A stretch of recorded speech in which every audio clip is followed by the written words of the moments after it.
ग्रामीण समाज एवं विकास के क्रम में आज ये तीसरा वीडियो है। आज हम लोग देखेंगे कि स्थानीय स्वशासन का जन्म कैसे हुआ, स्थानीय स्वशासन का मतलब क्या होता है। इसमें आज हम लोग पढ़ने वाले हैं कि स्थानीय स्वशासन में पंचायती राज व्यवस्था का प्रादुर्भाव कैसे हुआ। यानी कि हम लोग जो आज गांव में प्रधानी का चुनाव देखते हैं, है ना, उसके बाद खंड स्तर पर ब्लॉक प्रमुख का चुनाव देखते हैं, उसके ऊपर जिला पंचायत यानी कि जिला पंचायत अध्यक्ष का चुनाव देखते हैं। तो ये सब कुछ स्थानीय स्वशासन के अंतर्गत आता है। तो इनकी क्या रूपरेखा है, ये सब कुछ आज हम लोग डिटेल में देखेंगे। तो आप वीडियो को स्किप मत करिएगा, पूरा देखिएगा और नोट्स बनाइएगा। बहुत चीजें हमने यहाँ पे लिखी हैं, लेकिन इससे ज्यादा चीजें मैं बोलूंगा, उसे भी आपको लिखना पड़ेगा। आप देखेंगे कि जब आपका नोट्स तैयार हो जाएगा तब कोई भी चीज छूटी नहीं रहेगी, यानी कि परीक्षा के लिहाज से आपका पूरा कंप्लीट सिलेबस मिलेगा। तो देखिए, स्थानीय स्वशासन, इसको अंग्रेजी में बोलते हैं लोकल सेल्फ गवर्नमेंट। स्थानीय स्वशासन ये है क्या? तो इसकी परिभाषा है, एक लाइन में इसकी परिभाषा है, पहले ये सुन लीजिए। परिभाषा ये कहती है कि शासन की वह प्रणाली जिसमें निचले स्तर पर लोगों को भागीदार बनाकर लोकतांत्रिक विकेंद्रीकरण को सुनिश्चित किया जाता है तथा लोगों को अपनी समस्याएं स्वयं हल करने के लिए सक्षम बनाया जाता है। मतलब इसका क्या है, आप समझिएगा। स्थानीय स्वशासन एक शासन का भाग है, यानी एक शासन ही है। ये स्थानीय स्वशासन एक शासन ही है और इस शासन प्रणाली में निचले स्तर पर शासन होता है। निचले स्तर पर का शासन का मतलब होता है कि गांव स्तर पर। अब इसमें एक टर्म आया है विकेंद्रीकरण, यही मुख्य है। लोकतांत्रिक का मतलब लोकतंत्र, जहां पे चुनाव होता है, जहां पर राजा का बेटा ही राजा नहीं बनता, मुख्यमंत्री का बेटा ही मुख्यमंत्री नहीं बनता, राष्ट्रपति का चुनाव होता है जहां पे, है ना, जहां जनता किसी को चुनती है अपने ऊपर शासन करने के लिए, उसे लोकतांत्रिक प्रणाली कहा जाता है। और विकेंद्रीकरण का मतलब क्या होता है, यहाँ पे कह रहे हैं ना कि विकेंद्रीकरण को सुनिश्चित किया जाता है। इसका मतलब ये हुआ कि जैसे मान लीजिए इस समय वर्तमान में केंद्र में शासन कर रहे हैं भारत के प्रधानमंत्री, राज्य में शासन कर रहे हैं राज्य के मुख्यमंत्री। तो अगर पूरे भारत के केवल प्रधानमंत्री ही शासन करें, यानी कि कोई भी घटना घटे, कुछ भी हो, उसके जिम्मेदार प्रधानमंत्री ही केवल हो, तो इसे कहा जाएगा केंद्रीकरण, यानी केंद्रीकृत शासन। यानी कि जिस शासन में एक ही व्यक्ति पूरा शासन करे, सब कुछ जिम्मेदारी उसी के ऊपर हो, वो केंद्रीकृत शासन है। और जहां पर थोड़ी थोड़ी जिम्मेदारी औरों को बांट दी जाए, उसे विकेंद्रीकृत कहेंगे। जैसे इस समय विकेंद्रीकृत शासन है, विकेंद्रीकृत शासन में जिम्मेदारियां दी जाती हैं। जैसे उत्तर प्रदेश एक राज्य है, मध्य प्रदेश एक राज्य है, तो उत्तर प्रदेश की जिम्मेदारी उत्तर प्रदेश के मुख्यमंत्री के ऊपर, मध्य प्रदेश की जिम्मेदारी मध्य प्रदेश के मुख्यमंत्री के ऊपर, और इन दोनों की जिम्मेदारी केंद्र के ऊपर है। अब इसके भी नीचे आएंगे तो एक राज्य में बहुत सारे जिले होते हैं, तो एक जिले की जिम्मेदारी दी जाती है ना। तो जिले की जिम्मेदारी के लिए जिला अध्यक्ष बनाया जाता है, गांव की जिम्मेदारी के लिए ग्राम प्रधान बनाया जाता है, ब्लॉक की जिम्मेदारी के लिए ब्लॉक प्रमुख बनाया जाता है। तो इन सबको अपने अपने यहाँ जिम्मेदारी निभाने के लिए बनाया जाता है। तो इसी प्रणाली को विकेंद्रीकरण कहते हैं। तो इसी विकेंद्रीकरण को और अच्छा बनाने के लिए ये स्थानीय स्वशासन का जन्म हुआ है।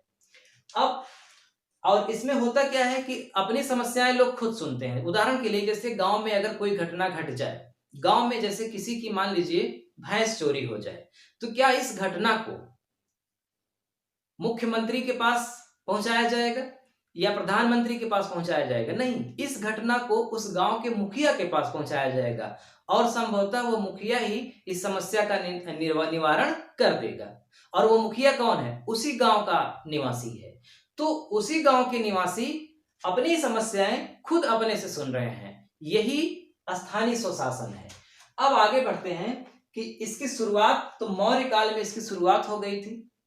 मौर्य काल मतलब समझते हैं आप, जब आप इतिहास पढ़ेंगे, प्राचीन इतिहास, तो हड़प्पा सभ्यता वैदिक सभ्यता के बाद महाजनपद काल के बाद मौर्य काल में, उसके बाद फिर मुगल काल में भी ये शासन प्रणाली रही। मुगल काल के बाद ब्रिटिश काल आया, तो ब्रिटिश काल में भी। अब ब्रिटिश काल में यहां से आपको ध्यान में रखना है कि 1864 ईस्वी में स्थानीय स्वशासन को मान्यता प्राप्त हुई। यानी अभी तक यहां मान्यता प्राप्त थी कि नहीं, वो उसका इतिहास नहीं है। यहां से जब हम लोग मतलब आधुनिकता की शुरुआत हो गई जहां से, तो 1864 यानी कि ब्रिटिश रूल, तो यहां पर 1864 में पहली बार स्थानीय स्वशासन को मान्यता दी गई। अगर परीक्षा में प्रश्न आ जाए कि भारत में पहली बार स्थानीय स्वशासन को मान्यता कब दी गई, तो 1864 में। उसके बाद आगे बढ़ते हैं तो 1882 आता है। ये सबसे महत्वपूर्ण है, आपको ध्यान में रखना है। यहां पे लिखा गया है रिपन। भारत के एक वायसराय हुए लॉर्ड रिपन, इनका कार्यकाल था 1880 से 1884। मैंने लिखा नहीं है, आपको ध्यान में रखना है। 1880 से 1884।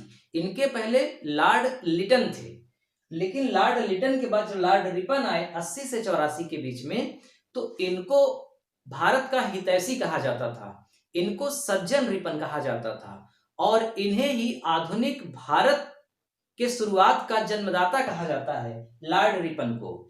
यानी कि जितने भी वायसराय हुए, जितने भी गवर्नर जनरल हुए, सबसे अच्छे भारत के शुभचिंतक लॉर्ड रिपन ही थे।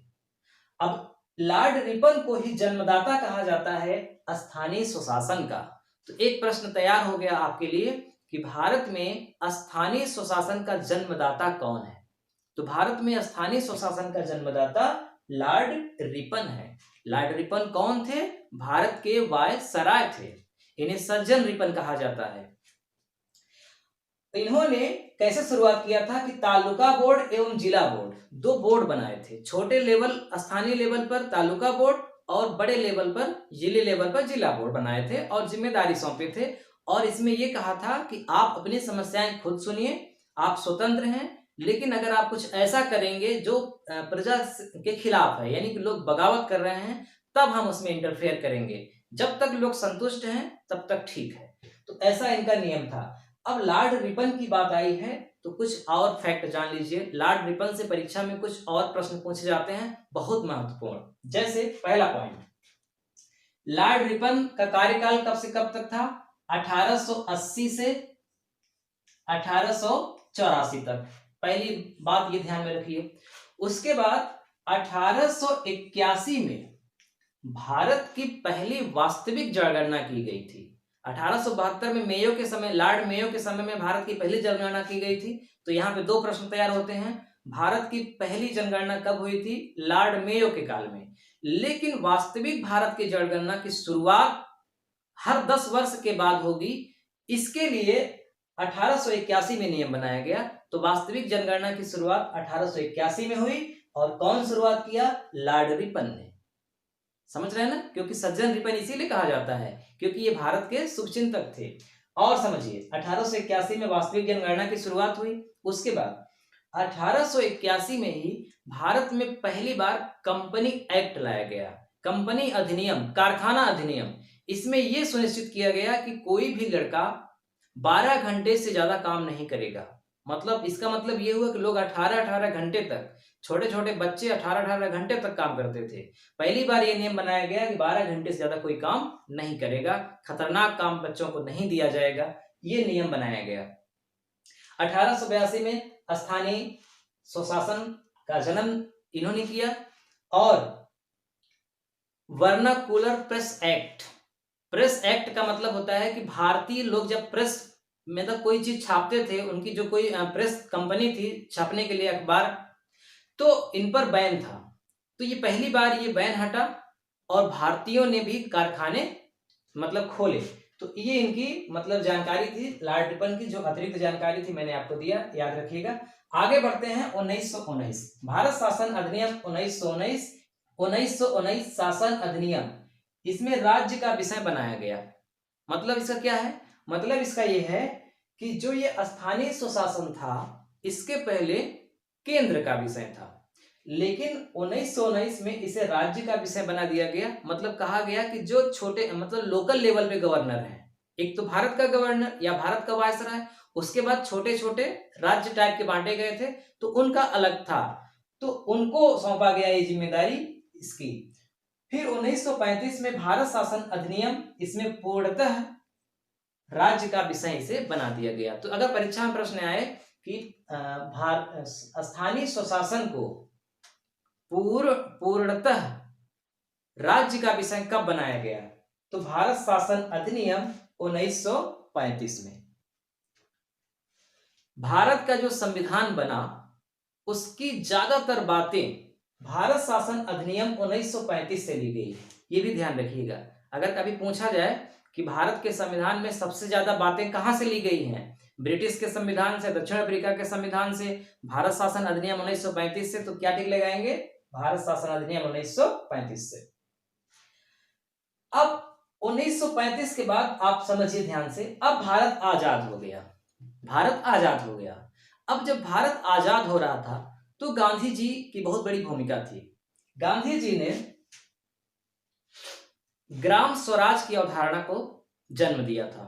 इन्होंने कहा था कि ग्राम स्वराज होना चाहिए, और इसके लिए इन्हीं की बातों को ध्यान में रखते हुए जब भारत का संविधान बना तो उसमें नीति निर्देशक तत्वों में अनुच्छेद 40 जोड़ा गया, और उसमें लिखा गया कि राज्य चाहे तो वह अपने जन कल्याण के लिए ग्राम पंचायत का गठन कर सकती है। राज्य चाहे तो अपने यहाँ जन कल्याण के लिए ग्राम पंचायत का गठन कर सकती है। तो ग्राम पंचायत का गठन हो, ऐसा वर्णन संविधान के किस अनुच्छेद में है, अनुच्छेद 40 में। अनुच्छेद 40 क्या है, नीति निर्देशक तत्व है। किसकी प्रेरणा से संविधान में लिखा गया है, गांधी जी के।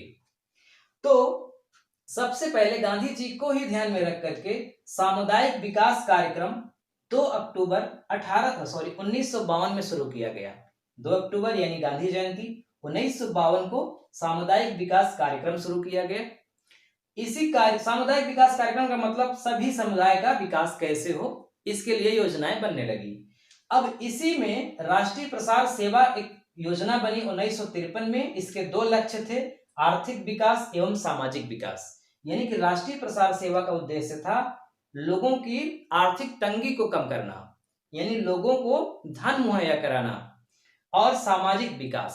सामाजिक विकास का मतलब समझते हैं, उस समय छुआछूत बहुत ज्यादा था, ऊंच नीच बहुत ज्यादा था, तो इसको कैसे ठीक किया जाए, इस पर काम हो। लेकिन ये अधिकार केवल अधिकारियों तक ही सीमित था, जन समुदाय को नहीं दिया गया था, इसीलिए ये योजना असफल हो गई। तो अगर पूछा जाए कि राष्ट्रीय प्रसार सेवा या सामुदायिक विकास कार्यक्रम ये असफल हो गया, क्यों? क्योंकि लोगों को इसमें भागीदार नहीं बनाया गया था, उनको अधिकार नहीं दिया गया था।